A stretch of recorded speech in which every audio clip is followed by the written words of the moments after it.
Good afternoon and welcome to the City Governance meeting today. Firstly, I would like to acknowledge the traditional owners of the land at which we meet and pay my respects to elders past, present and emerging. Welcome to the City Governance meeting on the 14th of September, and I declare this meeting open at 11:46. I'd like to advise attendees in the room that this meeting is being webcast and audio recorded.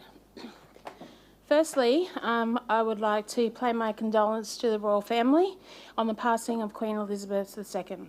The residents can sign a condolence book at any library or at any service centre if they wish up until the 25th of September. So thank you for that, for the council officers for making that happen. We'll go into attendance and leave of absence. I note that Councillor Lane is on Teams today, but everybody else is present, apart from Councillor Bannon, who is here but just not in the room. Yeah. I'd also like to note... and I'd just like to note Councillor Raven's also left the room, but he will be back shortly. Thank you, Councillor Koransky. I'd also like to note that we have a full agenda today and that there will be some reports going in and out of confidential. We will not be doing them as a block. I will also take that all reports have been read because we have a very busy agenda today. But firstly, we are going to adjourn the meeting for a short break because we do have a full agenda today. On the board currently, we have a motion on the board that we will be adjourning the meeting from 11:47 on the 14th of September until 12:07 the 14th of September. Can I please get a mover for that motion? Councillor Raven, second by Councillor Fraser. All those in favour, please raise your hand. I believe that has been carried. Thank you. Can we please get who voted to leave their hands up, please? So the Mayor has 4, Councillor Bradley, Councillor Russell, Councillor Koransky, Councillor Raven, Councillor Hall, Councillor Fraser, Councillor Heremiah.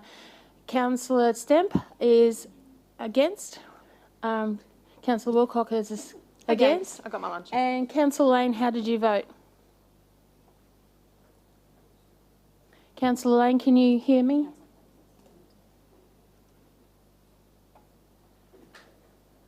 Councillor Lane might be away from the area at the moment. She has got her hand up, so we'll just say that she's voted for that. So at this moment, we'll take this meeting into an adjournment and be back at 12:07. Thank you.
Thank you, councillors, for coming back.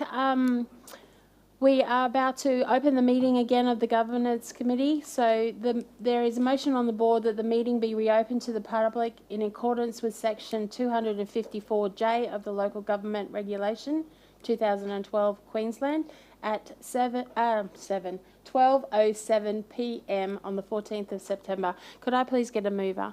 Thank you, Councillor Stemp. Seconded by Councillor Bradley. All those in favour, please raise your hand.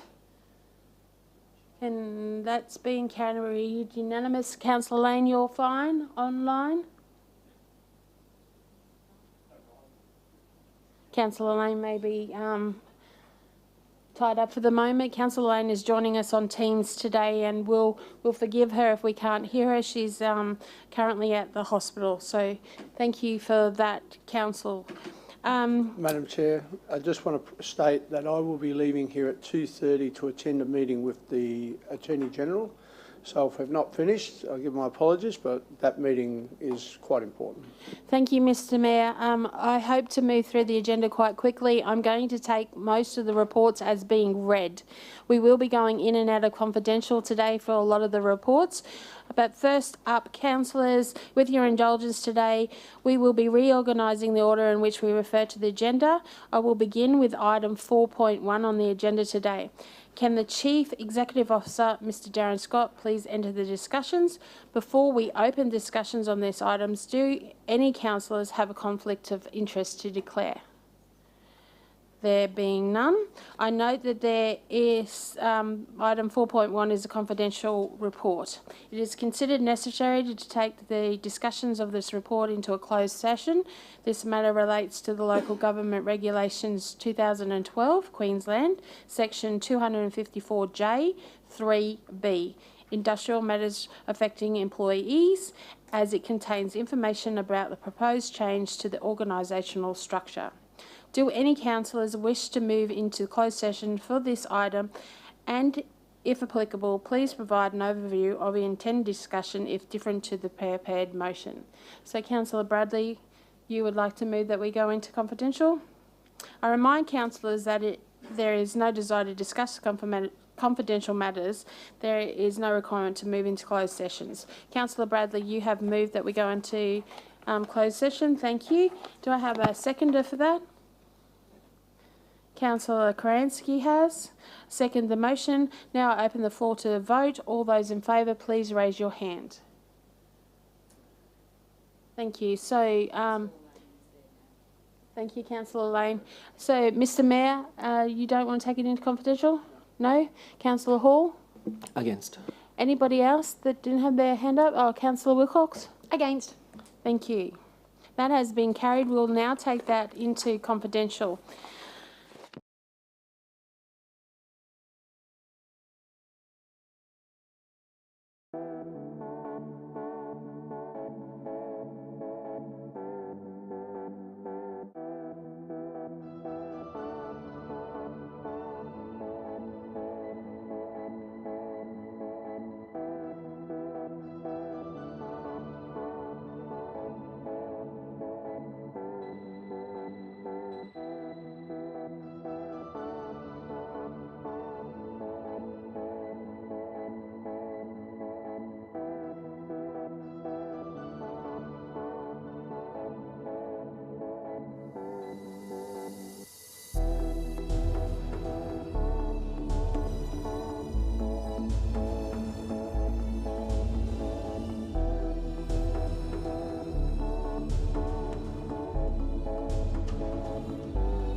Councillors, just letting you know that we've just got to change over the Teams link with Councillor Lane and be able to let the staff and all visitors come back into the room. So just bear with us for a moment.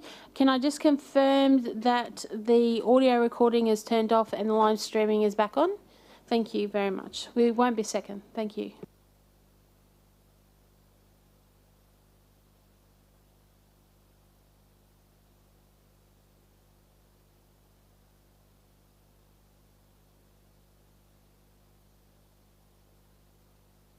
Councillor Raven, do you still have contact with Councillor Lane just to keep open communication to make sure she's in, please? Thank you.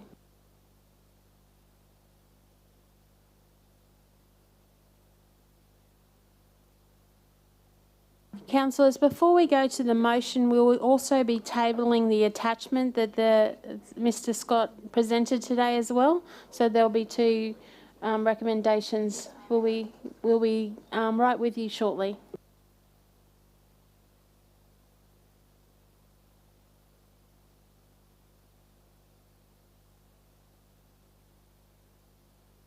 Councillors, behind me is a recommendation about the tabling of the PowerPoint.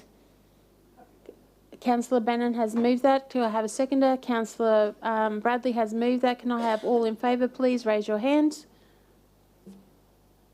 Councillor Lane, how do you vote with regards to this? Can you hear us, Councillor Lane? This is just tabling of the report of the PowerPoint. Are you for, Councillor Lane? She can't hear us.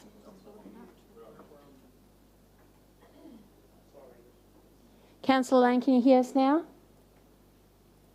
Yep, you're for the tabling of the report? Thank you, that's been carried. Thank you very much.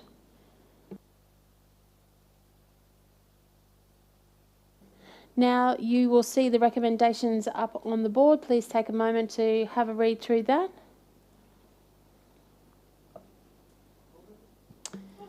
Thank you. Councillor Bannon has moved the report and the motion on the board. Can I have a seconder for that? Councillor Bradley has seconded the motion. Councillors, I'll now open the floor to vote. All those in favour, please raise your hand.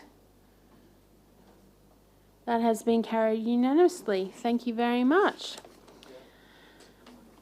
Before you go, Mr Scott, does anybody have any general business for the Chief Executive Officer? Councillor Kransky. Just briefly, I'd like to thank you for your involvement with the Logan Village RSL, and we're nearing the end of that project, I think, and everybody's moving forward happily. So I appreciate your support. Thank you. Mr Scott, do you have any for us? Thank you, Mr Scott. Have a good afternoon. That was pretty painless. Thank you very much. I will now move on to the next item. Thank you, Mr Scott. Councillors, we're a bit out of order today, but we're going to item 8.1, which was a confidential report, proposed acquisition of property by Logan City Council. I now refer to the late report, item 8.1. Can the Group Manager, Logan Water, Mr Mike Basterfield, please enter discussions? Before we open discussions on this item, do any councillors have a conflict of interest to declare?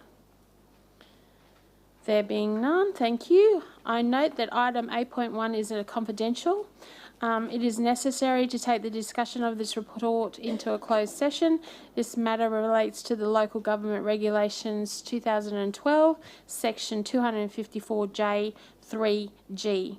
Negotiations relating a commercial matter involving the local government for which a public discussion would be likely to prejudice the interest of local government, and it contains information that would be considered commercial and confidence and the subject to the confidential commercial negotiation process and transactions. Do any councillors wish to move into closed session for this item? And if applicable, please provide an overview for your intended discussion if it differs to the prepared motion. Anybody into confidential? I remind the councillors that if there's no desire to take this into a confidential, there is no requirement to move into the closed session. If so, now I open the floor to the councillors. Does anybody wish to take this into a closed session?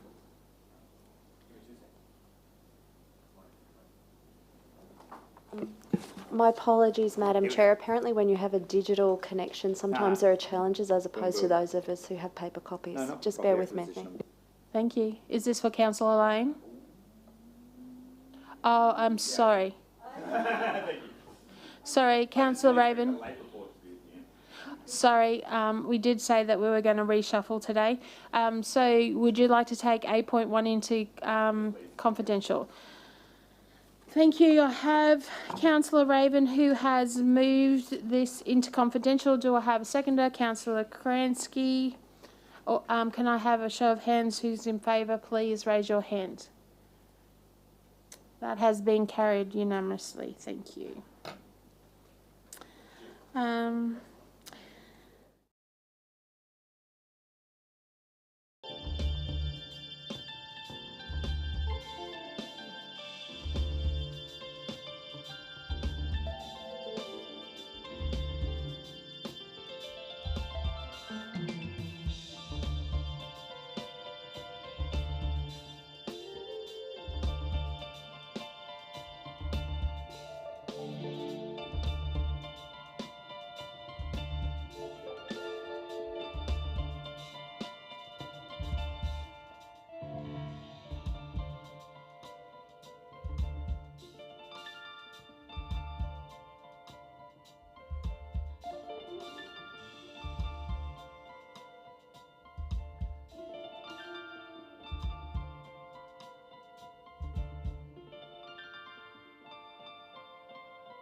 Audio recording has been turned off and the live streaming is back on. Thank you very much.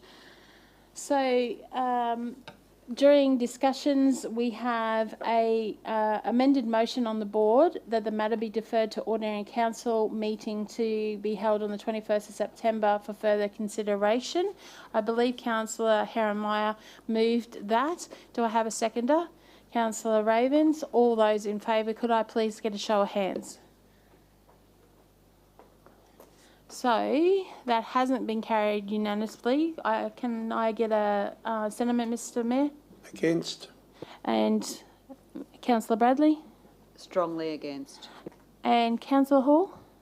Against. But the motion has been carried, so thank you for that. Thank you, Mr. Basterfield. That marks the end of the Group Manager Logan Waters' reports. Is there any general business for Mike Basterfield before you leave, Mike? Hang on. Have we got any general business? Mike, do you have any for us? Thank you very much. I'm sure you've got plenty of work to do. Councillors, just to keep you all on your toes, I've been asked to move item 7.1 up in the agenda so that the Mayor can participate in that item. So, please, Anita, I will now refer to 7.1. Can the Acting Corporate Manager please step up? Miss Anita White, please enter in discussions. Before I open discussions on this item, do any councillors have a conflict of interest? There being none, I now refer to Ms White to open public discussion. Ms White, you may proceed. Thank you, Madam Chair, and good afternoon, councillors. I had to change my notes. Item 7.16, a decision from Council regarding attendance at the LGA conference to be held in Cairns from 17 to 19 October. There is an inconsistency between Council having appointed 3 LGAQ representatives, the Mayor, Councillor Raven and Councillor Herrenmeyer. The LGAQ membership only providing 2 free registrations at the conference, and the expenses and entitlements procedure outlining that only 2 councillors can attend any peak industry conference. The report outlines that the 3 options for how that inconsistency might be resolved, and the report also outlines costs for attendance should each of the LGAQ representatives be approved to attend.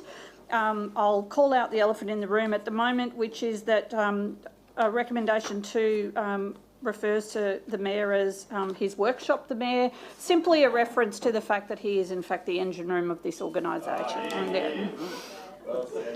I'd be happy to take any questions. Thank you, Ms White. I believe we will be having a look at the policy first. However, I have got Councillor Herrenmeyer and the Mayor that wish to discuss first, so I'll let that happen before we get into the actual recommendations. So, Councillor Herrenmeyer. Thank you, Madam Chair. When it's appropriate, I'm happy to move the recommendation put forward by council officers. I think it makes a lot of sense.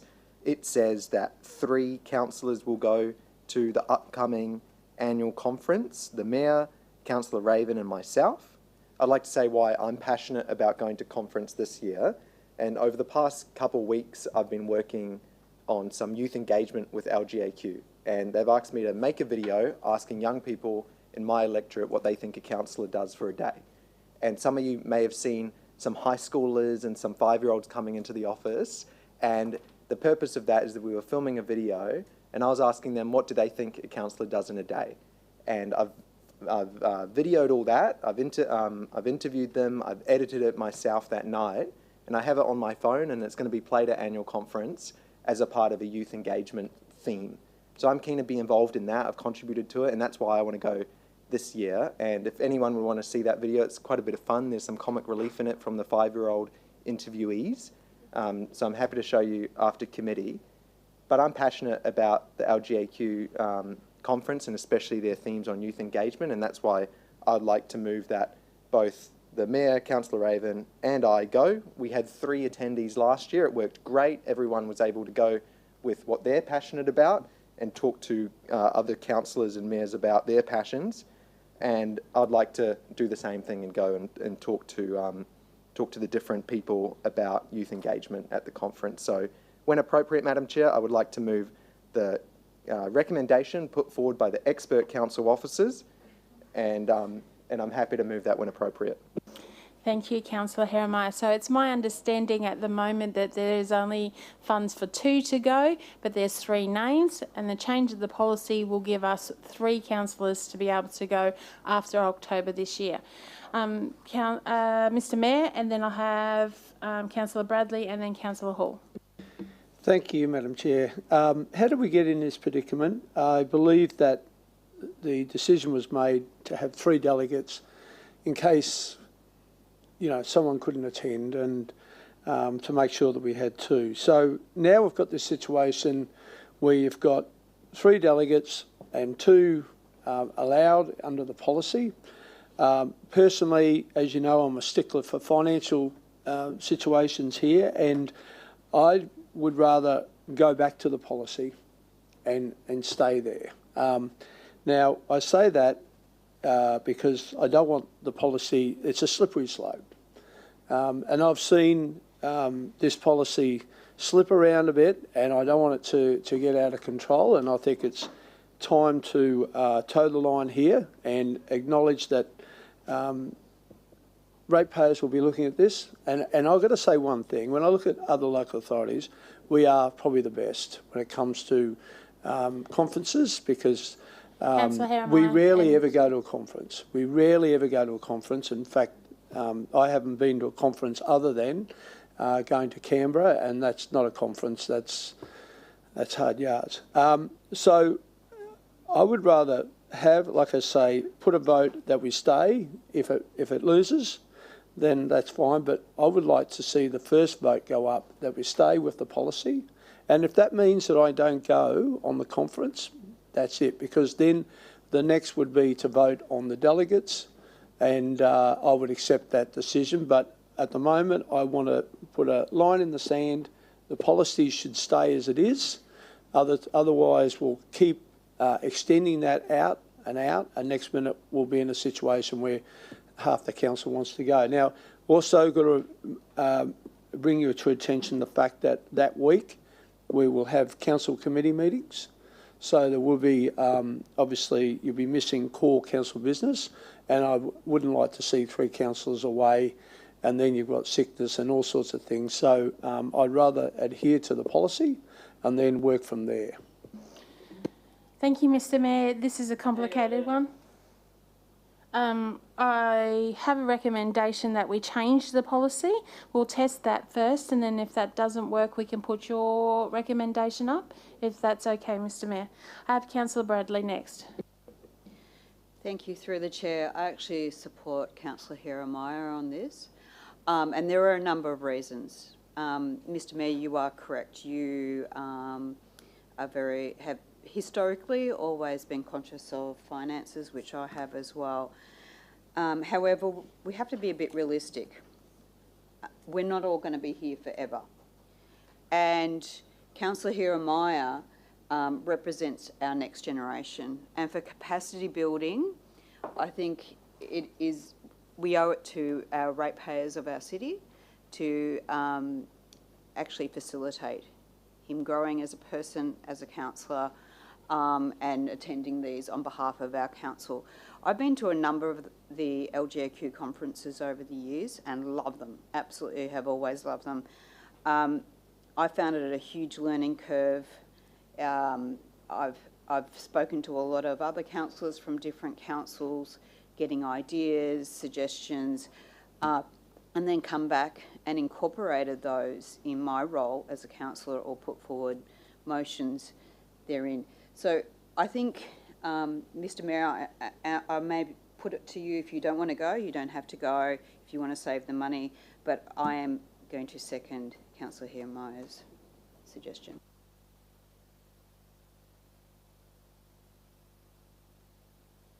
Sorry, thank you, Councillor Bradley. Councillor Hall.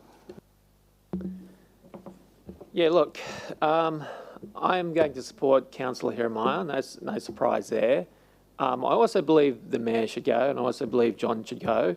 The reason why I believe Councillor Jeremiah should go is at the present time, arguably, Councillor Jeremiah is the most famous of us councillors in Logan City Council. When I meet councillors or local members from other areas that are visiting the area, the one thing they ask about is Jacob. They want to know, what's he like? Councillor And- Hall, can we keep this on track? Yeah, this is on track. Okay, come on. And this is what it is. When you go to one of those conferences, okay, it's about advocacy and it's about having your best players out there first. So it's like a game of chess. You don't hide the queen, okay? If you don't know how to put the queen out in front, you're going to lose the game. And that's what we need to do. We need to put our best advocates, our most recognised players out the front of field and not hide them on the side benches. And that's where I sit on that. And you can argue all day and night about that, but it's a fact. Thank you, Councillor Hall. I have Councillor Bannon, Russell, Stemp, and Councillor Lane. Have you got your hand up too? Are you going to have a go? Absolutely. Okay, so Councillor Bannon, can we please wrap this up? We all want to be out of here soon. I always have to go after Councillor Hall. Plus, I'm way more famous than you. Jacob's the elected representative for us for the LJQ. We voted him for that, so he goes. And to me, the mayor can do whatever he wants. He's the mayor. The last thing anyone should be doing is tell the mayor what he can and can't do. Like, he's the mayor. If someone else wants to go, I'd rather hit myself with a stick than go to those things. But if you want to go, and it's an issue with money, it's not that dear. If someone else wants to go, I couldn't care if 6 people go, but pay your own way if you really want to go. But the mayor can do whatever he wants because he's the mayor and he's the elected representative. So that's not even an argument. We elected him to go, so he goes. Thank you, Councillor Bannon, for that insight. The actual report is about changing the policy so that we can send all 3. But currently we haven't changed that policy in time for the conference for October. So we have to pass that all 3 can go or just 2 can go. First off, we'll put the policy up to see if we want to change it to all 3 first, and then we'll discuss whether we will pay for all 3 to go. But prior to that, I have Councillor Russell, Stemp and Lane. Thank you, Chair. My perception on this is that I think this is bigger than just whether or not Councillor Jeremiah can or cannot go. I think we're all very mindful of being financially responsible as a council, but I think that a lack of investment in the professional growth of the human resources elected to this council is a very poor way of looking at whether we are being financially responsible or not. So I think 100% we should have all 3 go. However, I think we should be looking at whether the policy moving forward is restricting us to only 3 people attending, because this is about the professional growth of us as councillors, and that's not a personal benefit, that's a benefit to the city. Thank you. Thank you, Councillor Russell. Anita, jump in here if you can. I understand that we can only send a limit of 3, but any councillor can go at their own expense. Is that correct? Through the Chair, I'm governed by the policy at this stage. That's the only restriction. So there's no restriction on any number going, provided that the policy reflects what council pays for. That's a council decision.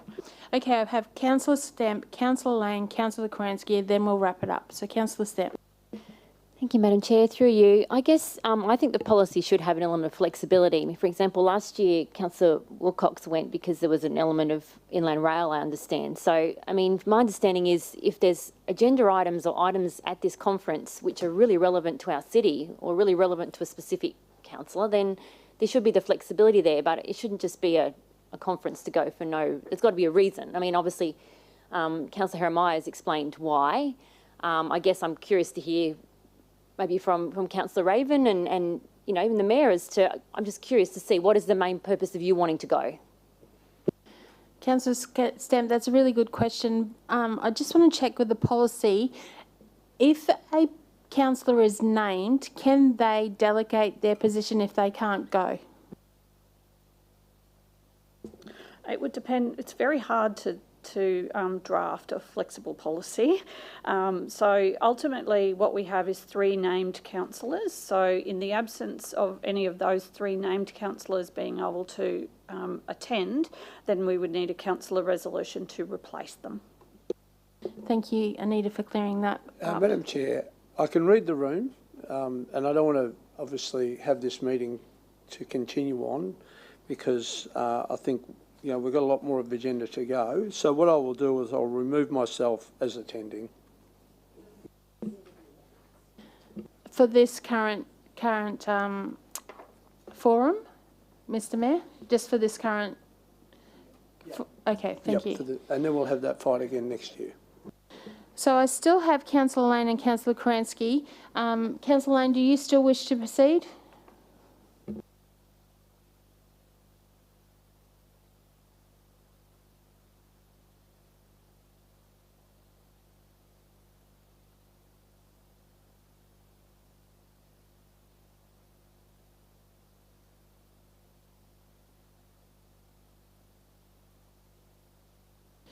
I believe under the policy that we have no delegation and we'd have to bring that back to a meeting, Councillor Lane.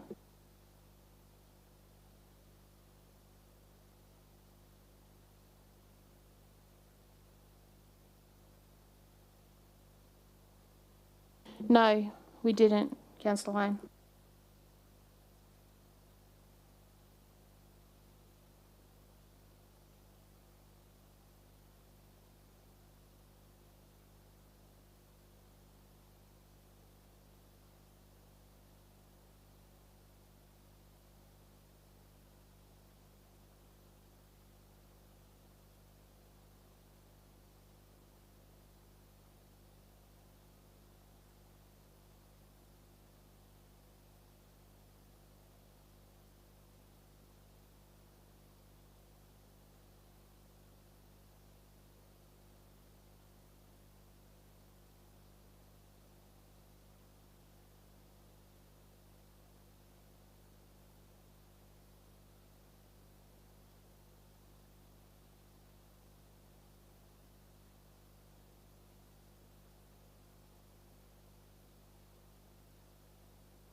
Thanks, Councillor Lane.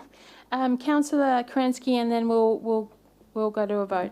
Thank you. I will put my 2 cents worth in. I think that the Mayor stepping back actually makes this a no-brainer for today, but I don't really want to have this conversation in 6 months' time. So I would really like to see point number 1 amended. I was astounded that it wasn't a fait accompli that the Mayor would be going if he so chose to go. I mean, he is the popularly elected member to represent the entire city. So I'd like it amended so the Mayor or his delegate can attend, and if he doesn't go, I understood last time Councillor Wilcox went, she had a burning reason to go, it was very relevant and councillors got behind it and supported it, but I also understand that Councillor Bradley went at her own expense. So, we're changing the rules up and Councillor Bradley was out of pocket last time. So I support the 2 councillors going to Cairns on this occasion. I understand if the Mayor has pulled out and he doesn't want to go, it resolves the issue on this occasion. But when we look toward the next one, I strongly believe it should be the Mayor or his delegate. And if you guys decide on 1 more or 2 more, that's fine. But if we've got committee rounds and we're missing 3 councillors before we even start, you guys better not be sick or on leave because there won't be enough of you to make decisions in council. And that's what we're really here to do. Thank you, Councillor Kransky. I'm just going to close it out there. We're going to put up a motion on the board. This is about the policy. So this is the one where we're going to address first. Please take time to read through this. It says the future report will be presented to the City Governance Committee, presenting amendments to the councillor expenses and entitlement policy and procedures to provide no more than 3 councillors elected LGAQ representation will be permitted to attend the Local Government Association of Queensland Annuals Conference. So this is saying that all three will go from now on in. But it doesn't stipulate the mayor would attend. There's a second policy, there's a second motion that will come up, and we've amended that for you, Councillor Kransky, as well. Councillor Kransky, there's a second motion that's coming up shortly that says the mayor or delegate to attend. So, Councillor Lane, I see that you've got your hand up. Did you want to ask a quick question?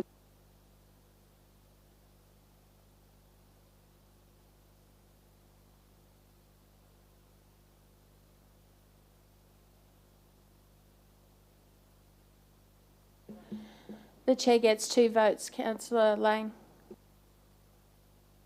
I'm just trying to work out what you want, councillors. So the rest of the recommendations in the report today probably fall away, aren't required because the mayor has decided not to attend.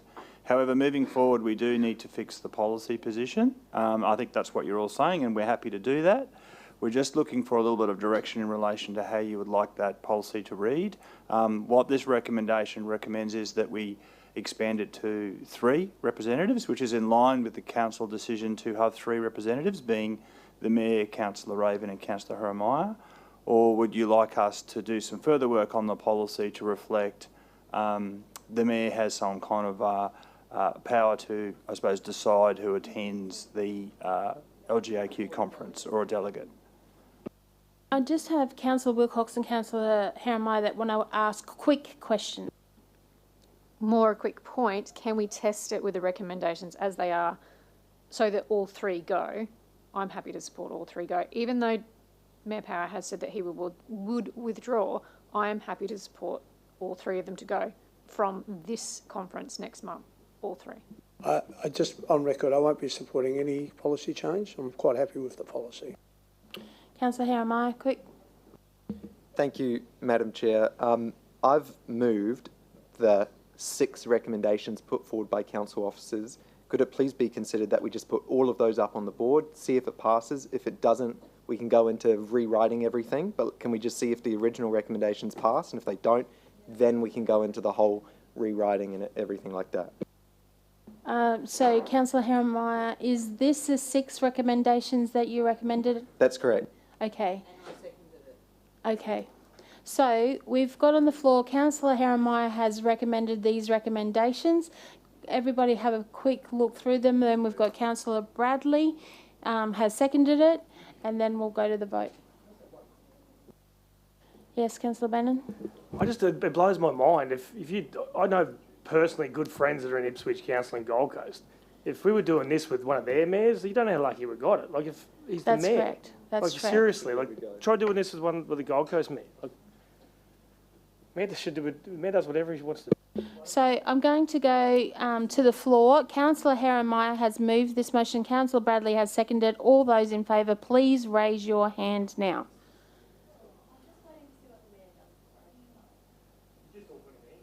Okay, so that motion has been carried. Can I please leave your hands up? So Councillor, Mr Mayor, how do you vote? Against. Councillor Stamp? She's abstaining. And Councillor Lane, how do you vote? Against, just on the basis I don't think Chair should have 2 votes on the committee. Thank you, Councillor Lane. That has been carried. Thank you. Thank you for the process. Yes, Councillor Bradley. I've got a prior appointment that I can't miss, so I'm going to have to leave when the mayor leaves. Okay, thank you.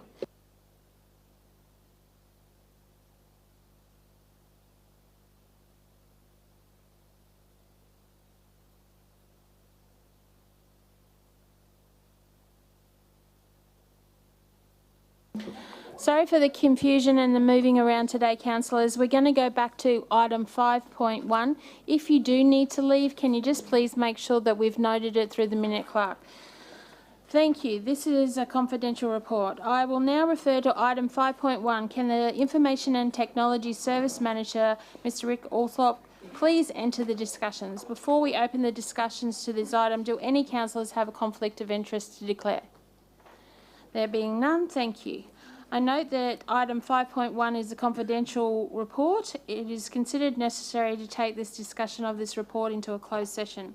This matter relates to the local government regulations of 2012, section 254J3C, the local government budget, and as the report contains confidential information considering relating to council's budget. Do any councillors wish to move into closed session for this item? And if applicable, please provide an overview of your intended discussion if different to the prepared motion. I do remind councillors that it is no desire to discuss confidential matters. There's no requirement to move into closed session. If so, I open the floor to the councillors now. Does anybody wish to take this into confidential? There being none.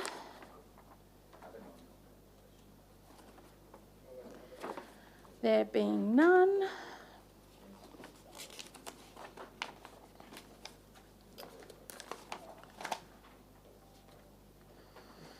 I now refer to Mr. Alsop to open the discussion. Good afternoon, everyone. Thank you for your time today. Earlier this year, Council approved the budget for the digital transformation. Included in this commitment was the promise to provide transparency around the three largest projects that contributed to that program of work. They were the EAMS project, which has already come to Council, Committee and Council, the Information Management project, which is before you today, and next month, which will be the Pathway Modernisation project. So in terms of this business case, there's three key areas that will improve services for Council. The first one is compliance. The second one is preparation for the future, and the third is to drive efficiency. This project started due to the end-of-life system that's commonly known as DM. Staff, it is end-of-life, and it would be the number one bugbear of staff that work at Council. And so that needs to be upgraded and replaced to a modern, more flexible system. This project will also drive us and prepare us for the future, so we understand what information we have in what systems, so we can make better decisions and move towards customer centricity. And the third one is efficiency, so connected to the value for money project across Council, there's an opportunity to make us more efficient and turn this into a positive business case. I'm open to any questions that you have for me. Thank you, Rick. I just remind councillors that we haven't gone into confidential, so please make sure your questions don't have any confidential questions to be asked. I have Councillor Raven. Thank you, Madam Chair. I want to say thank you to Rick for a great report. The only question I have, which is not confidential, thank you for reminding me, Madam Chair, is that ensuring that we're going to have external assurance processes on this. It's not just going to be us checking our own processes. We're actually going to get somebody who knows what they're doing to look at it from the outside and make sure that everything's on track and going smoothly. Yeah, thank you for the question. We will have external assurance on this project. Perfect. Thank you very much. Thank you, councillors. Is there any further questions? Councillor Raven has moved it. Councillor Bradley has seconded the motion. All those in favour, please raise your hand. That has been carried unanimously. Thank you very much. That ends the Information and Technology Services Manager's report. Is there any general business for Rick at all today? No? Rick, do you have any for us? Not today, thank you. Thank you very much for your time today. Thank you.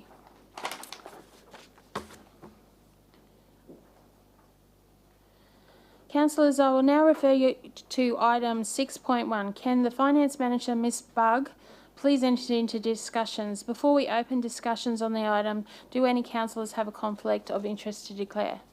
There being none, I note that 6.1 is confidential.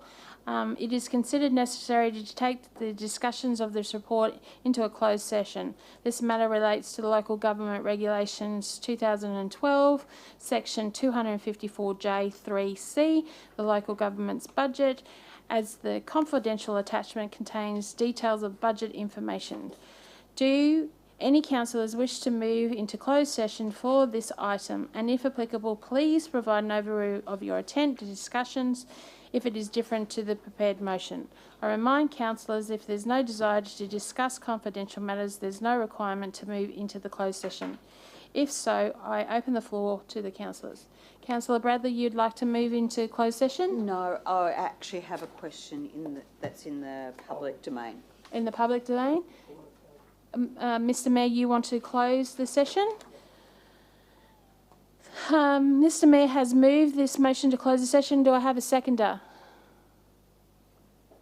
Councillor Russell has seconded the motion.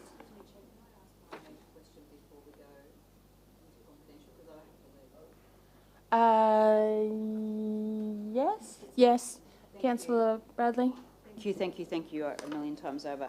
May I ask, through the chair, could you please clarify what funds allocated by cut-offs mean and LIP funds unallocated on page 15 of the report, please? Thank you, through the chair. That's in relation to the LIP. We have the dates where to ensure delivery in a timely fashion, the 31st of March of each year is the cut-off date. So where projects are through the register by the 31st, we deem that funding being allocated for this reporting purpose. Yep. But could you please clarify what LIP funds unallocated refers to specifically? So that would be the funding that's still available for each divisional councillor to allocate to projects. Okay, so it's somewhere in the EFA, but it hasn't been allocated to a project, is that correct? Yes. There is no project. Because the reason I ask is I thought we had to allocate it to a project. Is that correct, Director? Yeah, there is the LIP guideline, so that does provide some indication of when amounts have to be allocated to projects. Yeah. So that's a guideline at the moment, which is subject of a review, and there is a councillor briefing on the LIP review Thursday. So it might be a good time to have that conversation. However, you've got it in a report here, so it has to reflect what is the current policy. Yes. That's right. So the current policy indicates that by an indicative date, the LIP funds should be allocated to projects. And there's a number of funding. And there's still funding still to be allocated. That is correct. Even though it's gone past the cut-off. That's correct. Councillor Raven, did you want to jump into that conversation at all, or are you right? Very briefly, thank you, Madam Chair.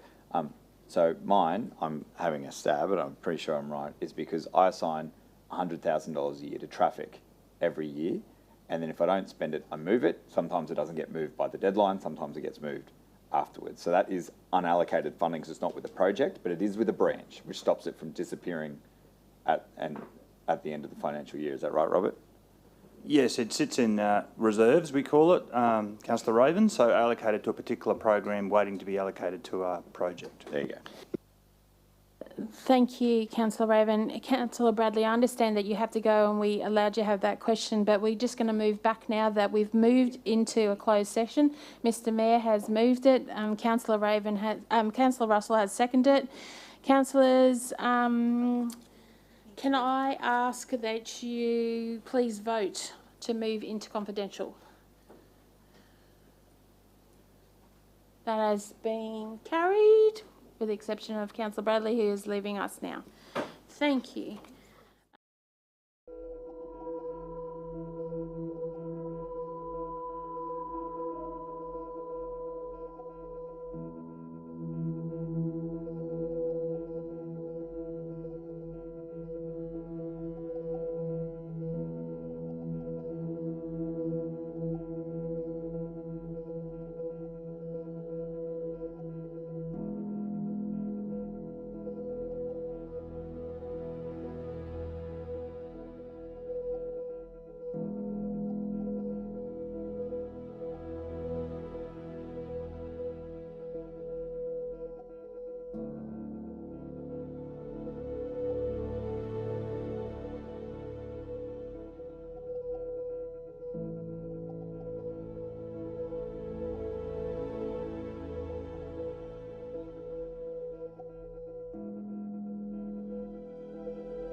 Can I just confirm that the audio recording has been turned off? Yes, thank you very much.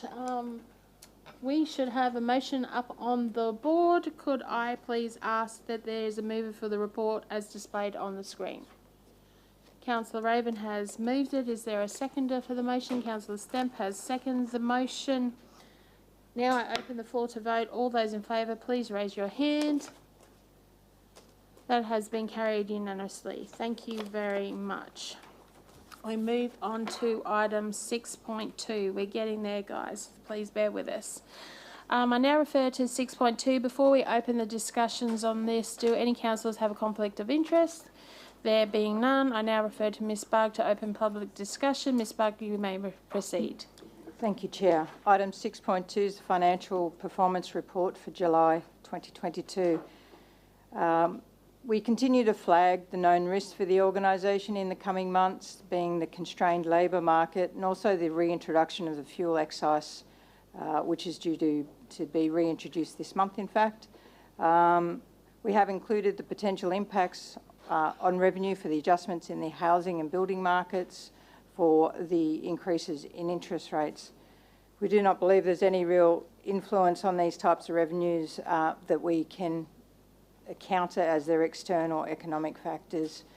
In regard to the operating revenue, it is in fact tracking above budget, with the main drivers being the fees and charges continuing to track above in the area of developments, which is somewhat unexpected at this point in time. And there's been a significant uptick in our interest from the recent interest rate rises. We definitely didn't see how quickly those interest rates would go up. You will see that there is a difference in our investments in this report. From the June report, we were receiving a rate return of 0.6%. In July, we are receiving 1.9% in interest. So that's quite a jump for the month, and that is definitely impacting on our results already. So we'll make that amendment in the first budget amendment. Happy to take any questions. Thank you, Ms Bugg. Is there any questions from our councillors? There being none, there should be a motion come up on the board. Is there a mover for the report's motion as displayed on the screen? Councillor Stamp, is there a seconder to the motion? Councillor Raven, do any councillors wish to speak to the motion? No. I now open the floor to vote. All those in favour, please raise your hand. That has been carried unanimously. Thank you very much. That marks the end of the financial manager's reports. Is there any general business for Ms Bugg? Ms Bugg, do you have any for us? No, thank you, Chair. Thank you very much for your time today. Councillors, we've skipped 7.1 because we've already done that. We're in the tail end. We are now coming to 7.2. I now refer to item 7.2. Before we open the discussion on this item, do any councillors have a conflict of interest? No, there being none. Ms White, I open the public discussion. Ms White, you may proceed. Thank you, Madam Chair. I'll take the report as read. The report, though, does seek adoption of proposed amendments to the meeting code. The bulk of these amendments were discussed with councillors at a recent briefing. Attachment 1 provides the tracked changes for ease of reference. I'd like to foreshadow also that I consider some additional work would need to be done around petitions, particularly as they relate to e-petitions, and I hope to be able to bring that piece of work back in the new year. I've also included in the agenda markups for how the new report and committee agenda templates will appear to give effect to the meeting code amendments as are being proposed. I'd be happy to take any questions. Thank you, Ms White. I understand there's been a few emails going back and forth from Councillor Raven. I believe your questions have been answered. Is there any further discussion needed to be had? Councillor Raven. my questions have been answered, but there's still actions that the committee will need to consider. So in regards to future reports, we have a recommendation in these changes that future reports be made as part of the agenda. I'd like to, and I believe you've got a motion for me that says we can amend the background papers. Thank you, Anita, if the councillors support it. The risk of putting future reports in a public agenda is that depending on the naming of the report, the sensitivity of the subject, and on the timing of the report, they can be used they can create confusion in the public or set high expectations. They can also be used for vexatious political activities in the lead up to the election. I'm completely comfortable that we've spent the last 40 years without a future reports register being circulated, and there's not really a need to include it now. If councillors want to see future reports, knowing that they can be pulled, changed, removed entirely before we actually get to them, I'd be comfortable with them being included in the CEO update, but I don't think they need to be included in a publicly available report every month. That's the first one. So do you want to test Councillor one by one? Raver, can I just ask a question? We're just trying to find your amendment that has been sent through. You did send that through? I didn't send through amendment. Anita said she had some wording ready to go for me. We've got it. Sorry. Thank you, Councillor Raven. We're just double checking. Thank you. Keep going. So I don't know how you want to, I've got about 6 or 7. I don't know if you want to do them all one by one, Madam Chair, to see if there's support from my colleagues, or if you want to hear them all at once and then decide as set. Councillor Raven, has that information been sent through to us at all with amendments? I've sent it through to the manager, and the manager's provided a response, which essentially you can move these, but you'll have to do them in consideration with your colleagues. Anita, could I get some guidance here, please? I do believe that we have an amended motion up here. I'm being told that we're best to go through them one by one, Councillor Raven, so please proceed. So do you want to test that first one? Do you want future reports to be part of as part of agendas, or would you rather they be circulated via the CEO update? That's a good question. Can I please have some guidance, please? You just need councillors to indicate by putting their hands up.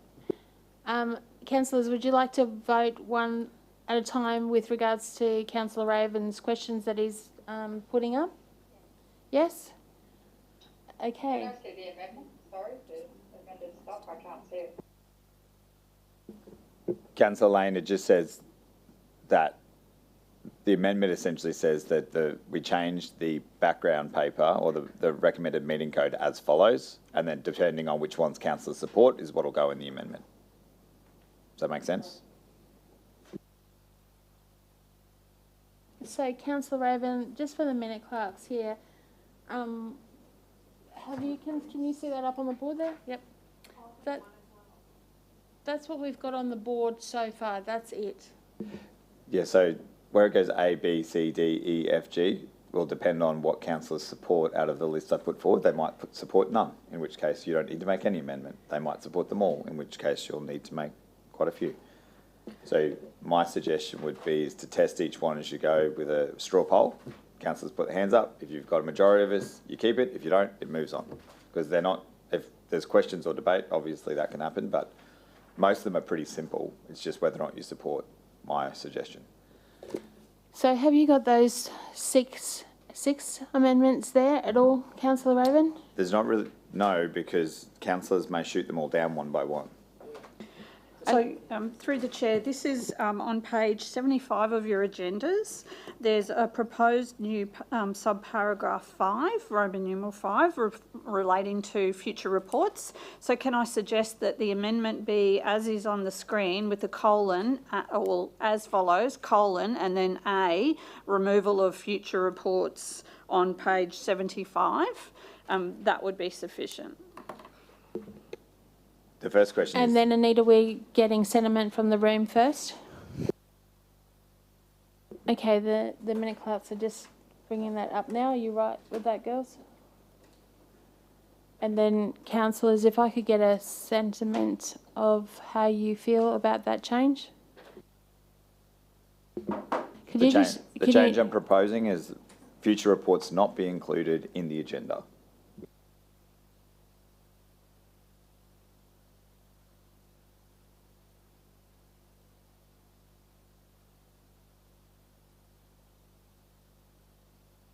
Thank you, Councillor Lane.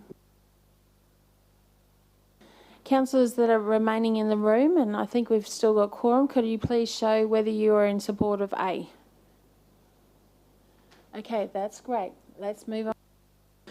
B. Thank you, councillors. B would apply to page references on page 72 and 76. You could put them in separately if you want, based on Anita's advice. They are both essentially the same. They speak to items on those pages that refer to support of a GB item needing to be provided to the CEO at least 24 hours in advance where possible. I'm suggesting that that be clarified to be notice of a GB motion, so that essentially we can speak on whatever we want, but if we want to move a motion, then you need to provide it to the CEO 24 hours in advance. That way these guys have it. As we see here, it's pretty messy when you don't do it. Where possible, Councillor Raven? I don't mind with the where possible. I'm in everybody else's hands on that one, but I just wanted to have it changed from item to motion. So GB motion rather than GB item. Councillor Wilcox, did you want to add to that a little bit? Yes. I wanted it to read to the Mayor and the Chief Executive Officer. I did test this, and essentially the CEO will tell the Mayor or Chair. It was what Anita told me, correct? Through the chair, I guess our preference is to have a single point that we can then disseminate the information. What we wouldn't want to see is it go to the Mayor and not the CEO, because the intent of these amendments is so that the meeting clerks can be made aware. So I'm taking out the Mayor of this recommendation. Anita, what? Yeah, I just had feedback from councillors that. So from what I'm understanding, that as long as it's going to one point of contact and disseminates down, but if it goes to the Mayor only, then it may not get passed down to the council officers, which is some sort of problem. So if we leave it with the CEO, are you happy with that, Councillor Wilcox? I am, but the other councillors aren't here. Well, that's their call. It should, Okay. if anything, it should be both. It's either just the CEO or the CEO and the Mayor. But just the CEO is more efficient, and I trust that the CEO will be able to tell the Mayor or the Chair. We'll see if we can adjust this. Just bear with us for a second.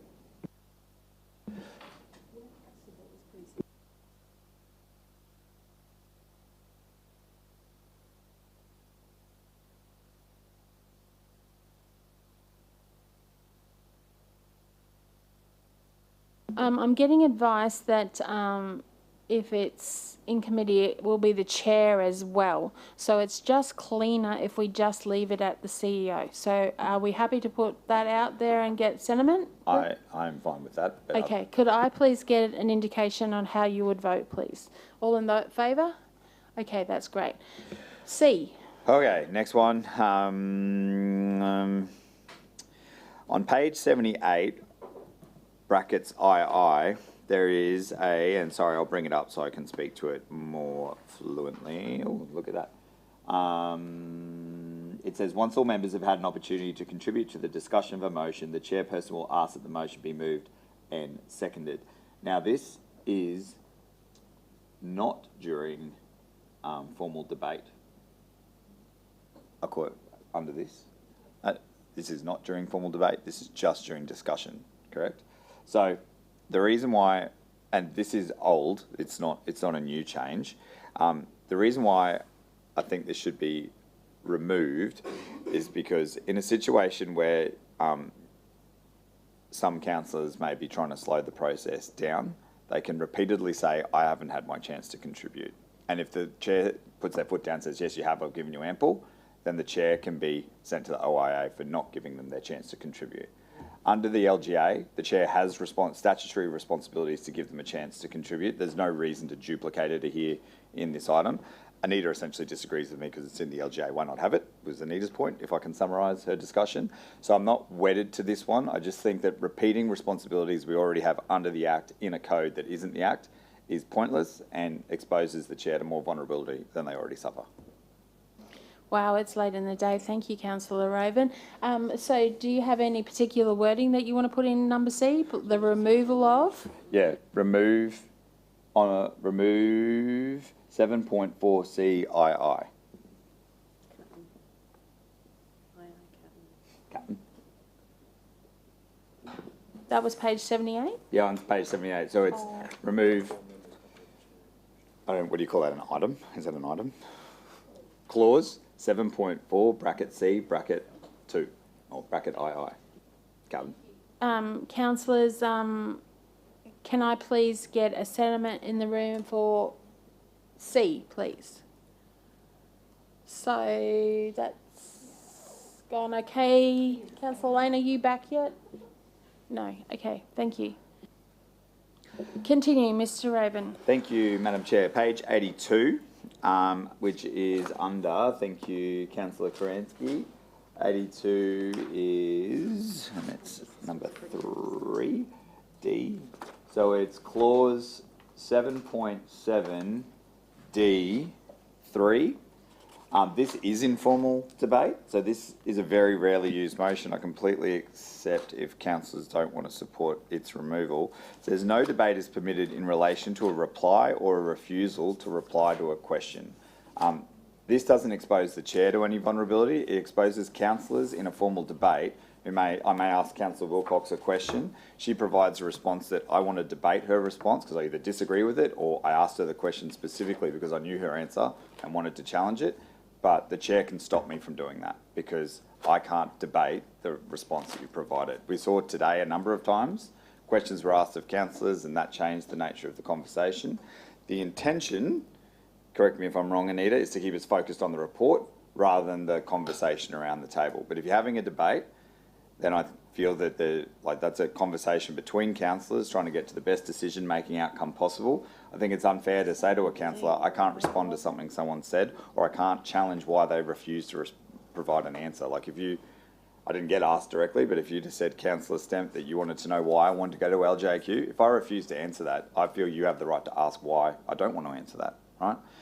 But under this clause, you can't, and the chair can stop you from doing it. Councillor Raven, just so we can get it right up here, do you want that clause removed? Yes. Thank you. So that was for the clause 7.7, brackets D, brackets III, Captain. Thank you, Councillor Raven. Now, we'll stay here on the next ones. I don't think they need to be removed unless councillors are particularly worried about it. But Councillor Raven, can we just deal with that one first? Oh, yeah, sorry.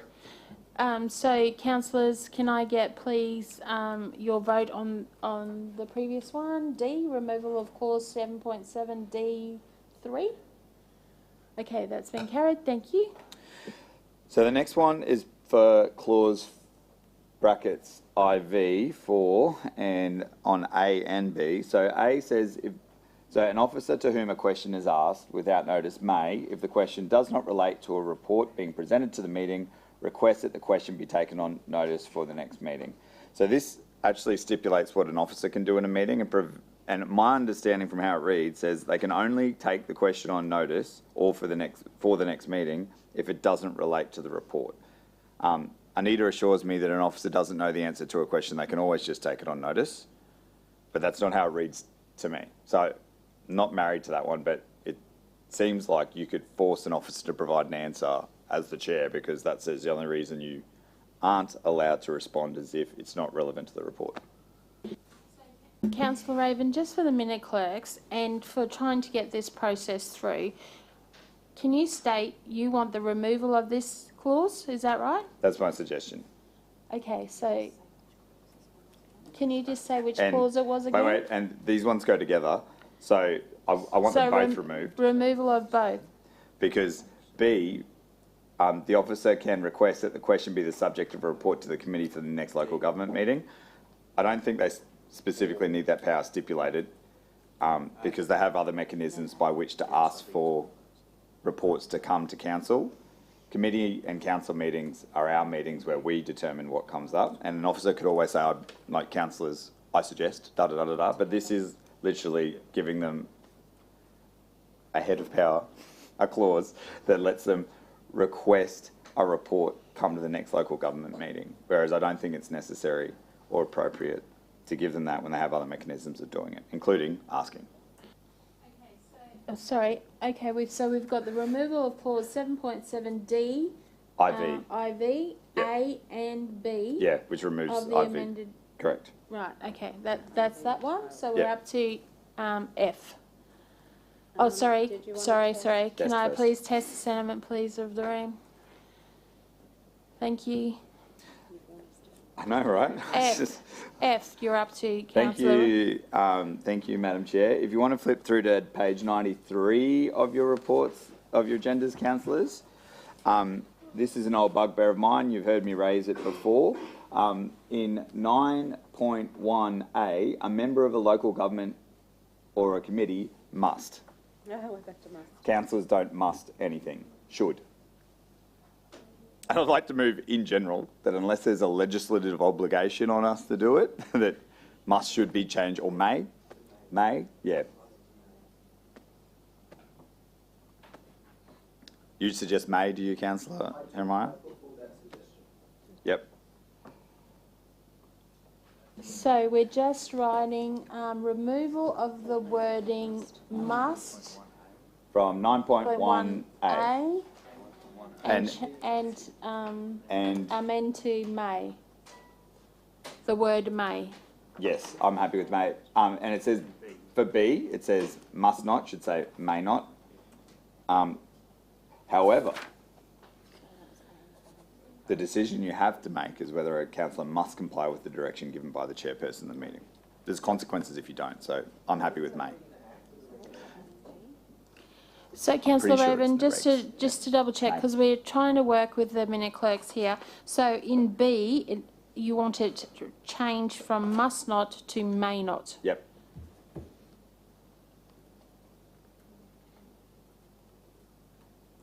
And in C, may comply with the direction. Or I think C should actually be should comply, because it's, And then in C, should comply. it's a must. At the moment, C says must comply with. Do you think it should stay that way for a reason, Robert? Through the chair, if we then ended up in a circumstance where it was may not use indecent or offensive language, does that then give an option for councillors? I know that this cohort wouldn't, but to use it and there to be no consequences for it. Yeah, so my original suggestion was just for, it doesn't work in a meeting. The code of conduct doesn't apply. It's a good question. Thank you, Anita. I'm happy with B being must not, and I'm also happy with C being must comply with the chair. But I'm in Okay, councillor's so hands. A is the one I wanted to change. You want to change A. Yep, just A is the one I wanted to change. Okay, we're just adjusting that, so it will say, So, page 93. is removal of the word must from clause 9.1A and the wording may be replaced in Yes, that. thank you. Okay. Because Can the I- others, Can I have sentiment, please? Thank you. F. now for, on the same page, 9.1AI, after a meeting has been formally constituted and the business commenced, councillor, a member of a local government committee not enter or leave the meeting for an extended period of time without first notifying the chairperson by previously advising them or respectfully interjecting into the order of speakers. I really don't see a need, if I have to duck off to a meeting, for everything to be interrupted so that I can tell the chair that. If councillors think that that's important, so important that it has to be put into the code, because at the moment you could be pinged for, because you don't know how long it's going to be. You could be pinged for going to the bathroom. You could be pinged just for ducking out to go to a meeting and coming back an hour later, and you could be pinged in that it would be unsuitable meeting conduct for leaving quietly to not disturb the meeting. You know what I mean? Like, it just seems silly. And again, not for this cohort. This cohort's very respectful. So So I'm councillor, proposing that we remove I. you want that whole item removed? Yep, just I. But Like, the minute none. clerks do actually, track's not the right word, but They do. they note in their minutes when people leave the room and when they come back in, and if they're leaving for the rest of the meeting as well. But there's nothing there for us to tell the minutes clerks. We just leave. and they write it down and they write when we come back. Like he just did. You can't have should. Tell me why. Councillor Raven, just give us a minute. We're just clarifying with regards to the Anita's minute got some clerks. spice in this for me too. And Anita, if you need to add to this conversation, please do so. We're just having a discussion whether we actually need to do that through the chair. Through the chair, I'd like to ask councillors to consider the proposed amendment to 9.1A from must to may. I'd be more comfortable if it was even a should, because I wouldn't like to think that they might or may only confine their remarks to matters under consideration or speak clearly and unambiguously. They are shoulds, and I believe that should is more appropriate.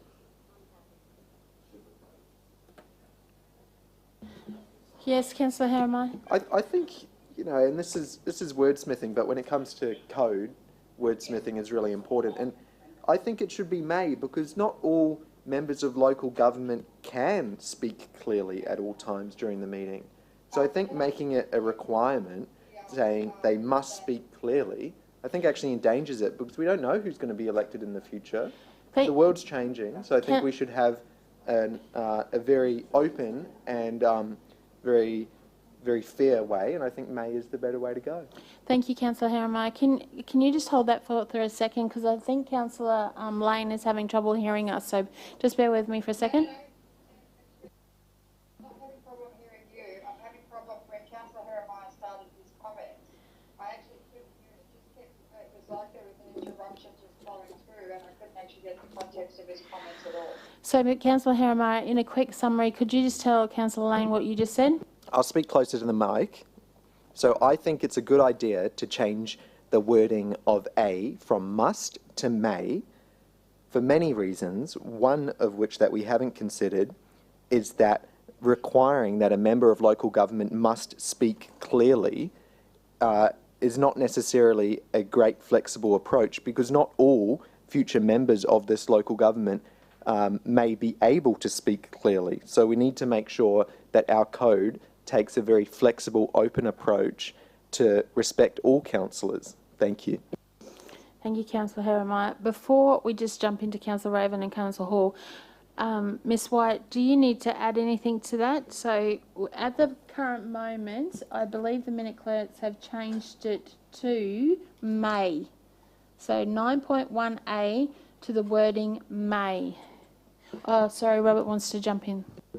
I feel like I've got to jump in there. I feel like the word may isn't as positive, where should, it just tends to be a little bit more of a positive indicator of behaviour. May just seems a little bit optional. I personally think should is better terminology. Councillor Raven, would you be happy with that? Should was my original suggestion. Can we change that, please, Minute Clerks? And Councillor Hall? Shouldn't it be should attempt to speak clearly? Because honestly, one day we might have a speech impaired councillor. What? How are they going to speak clearly? In that case, we should change it, all references to speak throughout the entire code to communicate, because you might have someone signing to be inclusive. Yeah.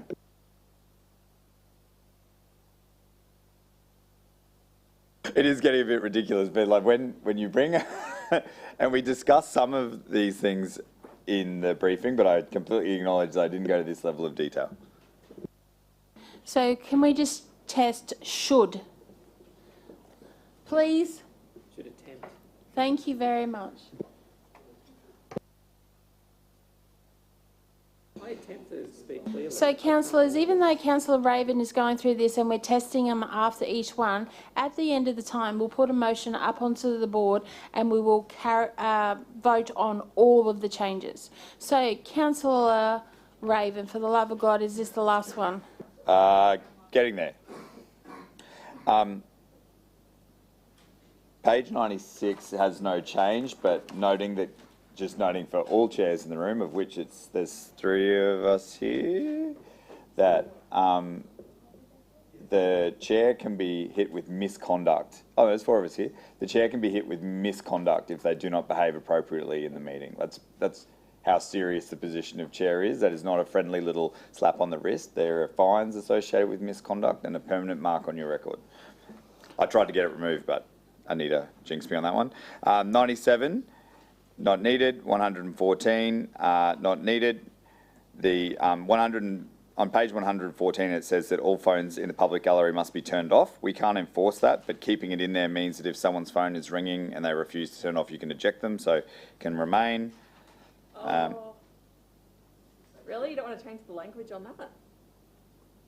The phones must be turned off? Can it be I was suggesting, hang on, well, if we go to 114 to look at the actual words, bear with me.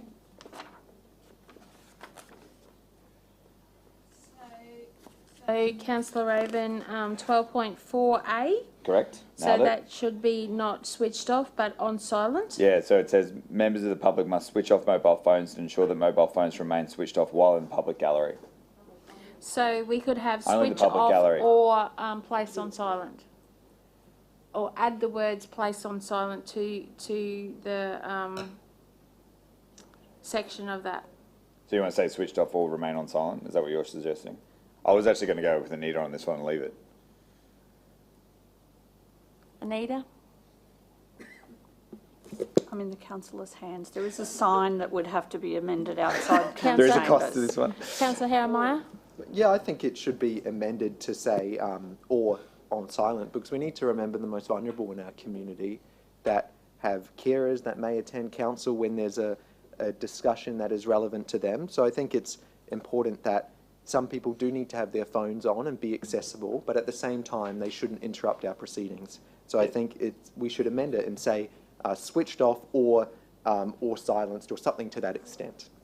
Yeah, because, and the other point is it's completely unenforceable. So the minute clerks have come up with the changing of wording in item 12.4A, referring to mobile phones to be switched off or placed on silent. So we've got both in there. Is that okay? I am supportive of that. Councillor Hall, did you want to just add anything to that? Yeah, once again, if you have a hearing impaired councillor, how's this rule going to work for them? They won't be able to. I think It's for members of the we've public. just dealt with that then. It's only for Okay, members of the so public. what was that? G. Councillor Raven, are there any more? No, there are not. Thank you very much. I have one that Anita's going to do anyway. Ms that White, you don't would you need to like put to into the proceed? And I know recommendation. Councillor Wilcox wants to add one as well. Ms White? Sorry, through the chair, on the bottom of page 79 in clause 7.6D, I notice a typographical error. The word purport should be changed to purpose. Thank you to the eagle-eyed readers. Sorry, Ms White, could you please, for the minute clerks, just say what page that was on again? 79? 79, it's clause 7.6D. I can't even find it.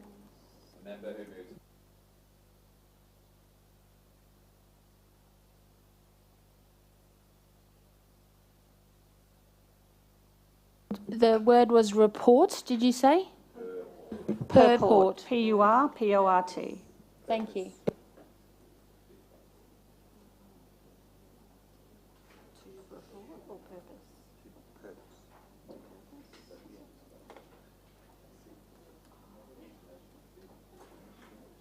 Thank you. Councillor Wilcox. Can I get you to turn to page 82? In the questions section C5, I think it is. A member who asks a question in the course of debate, I think it's meant to be in the cause of debate, I think it's C-A-U-S-E. I think it's grammatical error, I think. So, Page 82. In questions, it's in the red. a member who asks a question in the course I actually don't even understand that bit. It's so of debate bizarre to read. will be deemed not to have spoken to the debate of the motion to which the question relates. Anita, Through the chair, my interpretation is that that is grammatically correct. I'm sorry. So the course is the process of the debate. As opposed to the cause, the reason of the debate. Okay, so are you happy with that, Councillor Wilcox? That one reads bizarrely for me, from an English perspective. I don't even understand what that's actually truly saying. Councillor, Ms White? Through the chair, this simply says that when a question is asked by one of the councillors during the course of debate, they'll be deemed to have not spoken on the debate of the motion to which the question relates. So when they're debating the question, not the motion. So they're just rebutting another question from a councillor? Yes. Right. Yeah, so if you're in debate where everyone gets to speak once, you can ask questions. Okay, without thank you, having- Councillor using Raven. up your speaking Councillor Lane, I opportunity. understand that, did you want to have a say at all?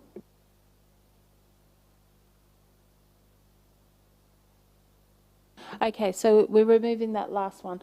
So, councillors, after great length and discussion, we should have a new motion on the board which will have the changes and amendments that we have. So just bear with us while we get that up onto the board. Then we're going to put that to the vote. Councillor Raven, I suggest that you would probably be moving that motion. Okay, just bear with us for a second. So please scroll through that.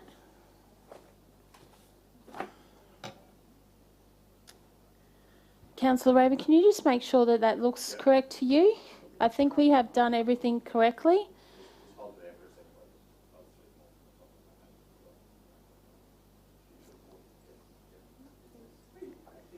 Can I say the minute clerks have done an outstanding job in juggling this motion, and it has been a long day.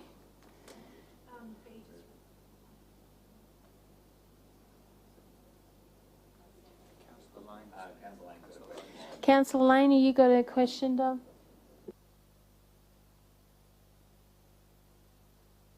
Okay, thank you, Councillor Lane. Scroll all you like, I can't see the screen. Councillor Lane, the minute clerks are just going to quickly send you through an email with a copy of everything that we have here, that Councillor Raven has proposed. So just bear with. You'll still abstain? Chair, because in the 2 seconds that you all want me to read that, it's probably going to take me a smidge longer, so I'll abstain from this one. Okay, thank you. We'll still send it through to you for your information.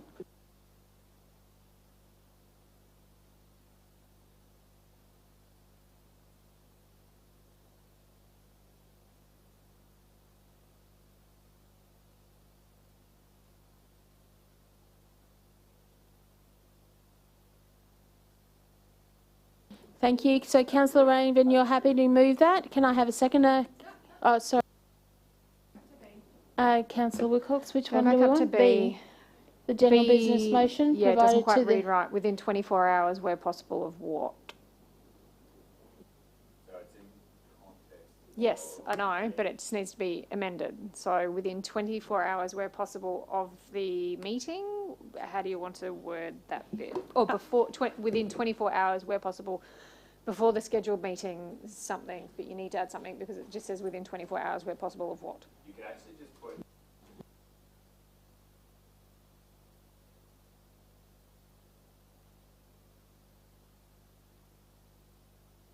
Later.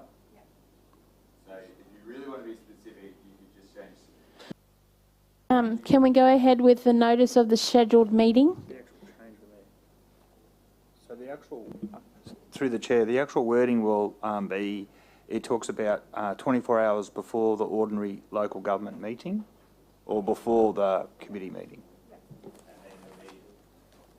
Sorry, Madam Chair, if you want to make it, if you want it to be that specific for that one, you just need to copy and paste that one to an additional one that says before the committee meeting as a separate one, because it's on page 76. So do you want the, because this is where I start. Jesus Christ.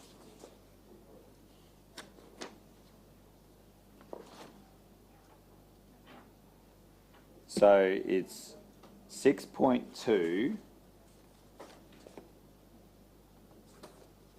Councillor Raven, please refresh your screen and then have a look. So we've put support of general business motion being provided to the executive officer please be with me, within 24 hours notice before the ordinary council meeting or committee meeting where possible. Are you happy with that? Perfect, thank you. Excellent. Are you still happy to move that? Excellent. Have I got a seconder? Councillor Wilcox, can I please have a vote on the floor? All those in favour? Councillor Lane is abstaining but carried for the rest of the council. Thank you very much. Whew, that was a big one. Okay, moving on to item 7.3, and I believe this is the last one. Here we go. I now refer to item 7.3. Before we open discussions on this item, do any councillors have a conflict of interest? No, there being none. Ms White, I hand it over to you to open public discussion. You may proceed. Thank you, Madam Chair. Item 7.3 seeks adoption of an amended approach to Council's acceptable request guidelines, and this amendment is proposed in response to concerns raised by councillors regarding the requirement for all amendments to be the subject of a committee report. The amended approach provides that Council adopt a policy to be called simply the Acceptable Request Guidelines, which confirms that advice can be provided by the CEO, directors, managers, the city solicitor and program leaders, and information provided by the CEO. It also provides that advice and information can be provided by other officers authorised by the CEO in writing from time to time, and a copy of the current authorisation to take effect from the adoption of these guidelines is attached for your information. I'd be happy to take any questions. Thank you, Ms Wyatt. Councillor Raven, you may proceed. Thank you, Madam Chair. I only have one. On page 238, under item 4.2, should it be clear that briefing sessions, because at the moment it says briefing sessions are to inform councillors, should it be clear, because that's not how they're used, that briefing sessions should be to inform councillors and give them an opportunity to provide feedback, because that is how they're actually used. So, Councillor Raven, you want to make an amendment or extra? Yes. So we're doing A, are we? Can you please provide the minute clerks with what you would like to say? What page was it again? Page 238 in 5.2.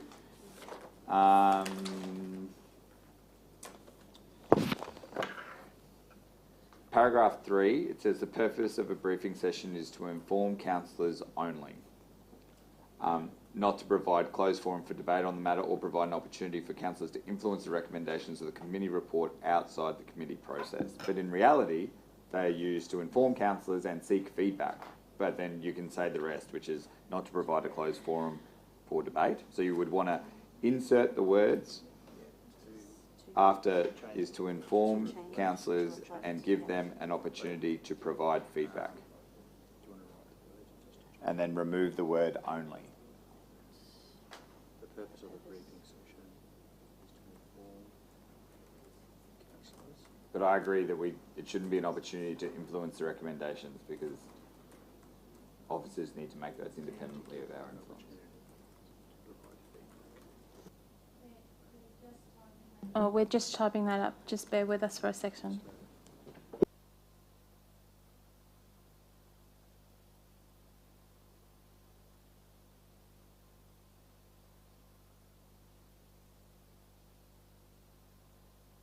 Yes, Councillor Lane?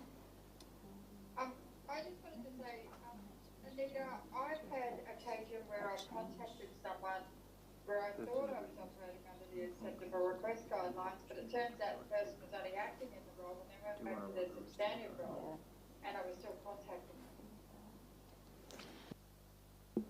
them. Thanks, Councillor Lane. So the authorisation sits with the substantive position. So that's unfortunate. We'll do some education around that for the officers so that they're better advised also.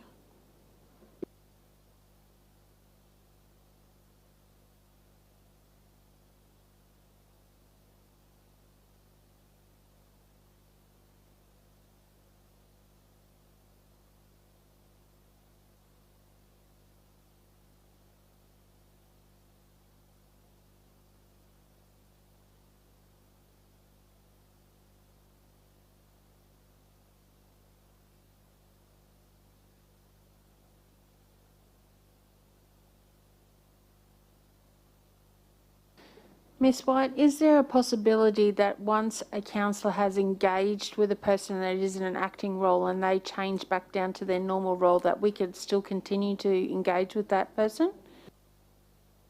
No. There's an example right now with a business analyst in DA who used to be the acting coordinator for the meetings team. You wouldn't want to be 2 years ago. You wouldn't want to be contacting her asking questions about the meetings team because she hasn't been involved for 2 years.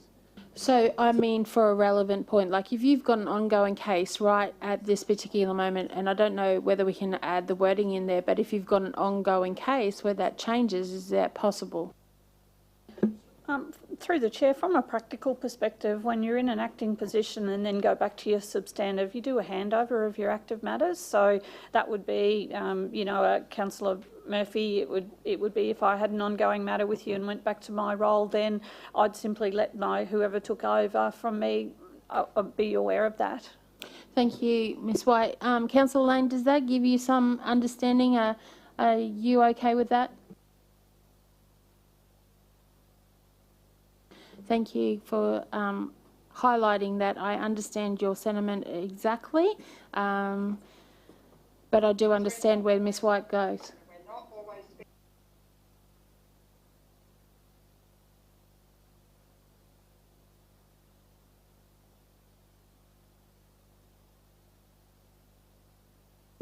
I suppose communication is the key. If we can make sure that we're aware of those changing roles as much as possible, especially if they're stepping back down, maybe a quick email before they do to say, hey, councillor, I will be stepping back down to my position, this will be handed over to somebody. If that could be a communication thing throughout the org, that'd be great.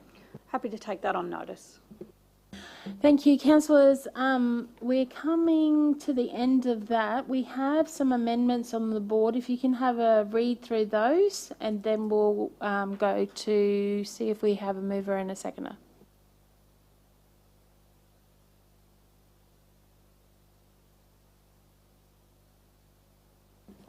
We're just having some issues with the screen, so you can't see the bottom of section 3. So it goes from, for debate on the matter or provide an opportunity for councillors to influence the recommendations of the committee report outside of the committee process, which I believe is the same contents as what's written here. We've only changed those words that Councillor Raven brought to our attention. So, Councillor Raven, would I suggest that you are moving this? Thank you, Councillor Raven. Do I have a seconder for the motion? Councillor Jeremiah. Can I please... Anita, sorry. I haven't got my glasses on. Sorry, through the chair, I think it would be appropriate that item 3 become item 1, so that amendment is made first, and then the amended guidelines, as further amended by resolution number 1, be adopted. Thank you. Anita, just give us a minute for the minute clerk to change that around. Councillor Raven, are you still happy to move that? Profoundly. Thank you. And just noting, Councillor Lane has left, so how many do we have in there? We still have quorum, so thank you.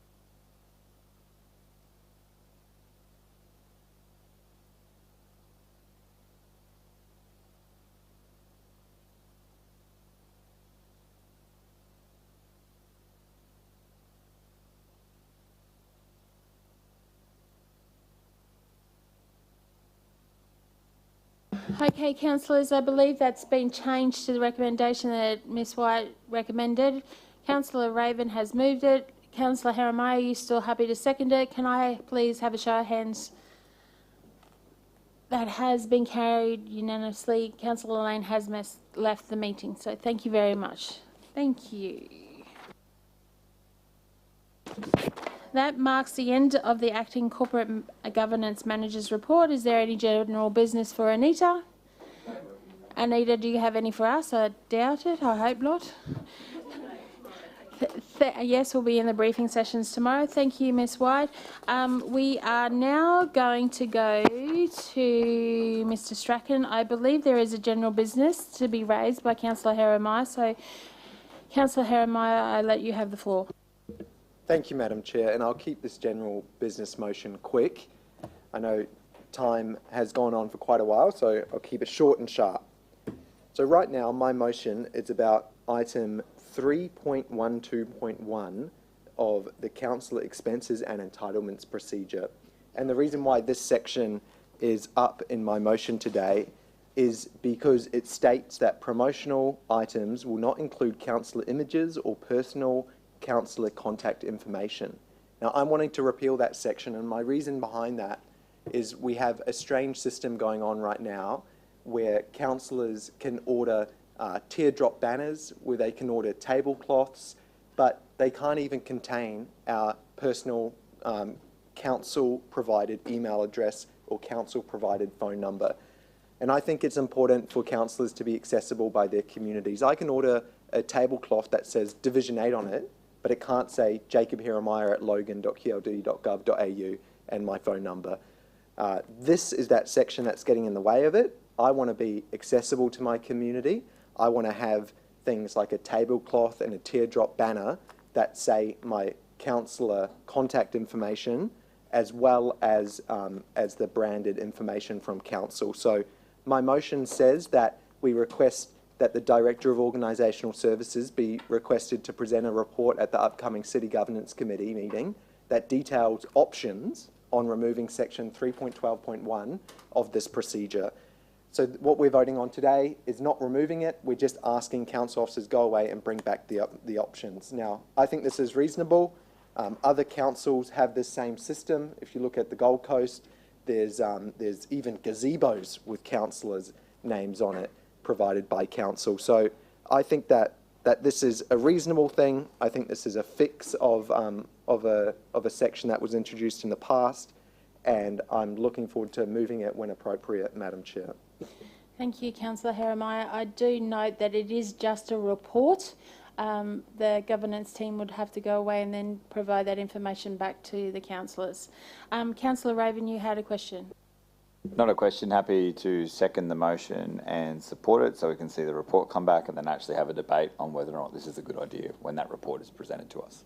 Thank you. So if there's no further questions, Councillor Jeremiah is happy to move the report. Councillor Raven is happy to second. Can I, by a show of hands, see how we vote, please?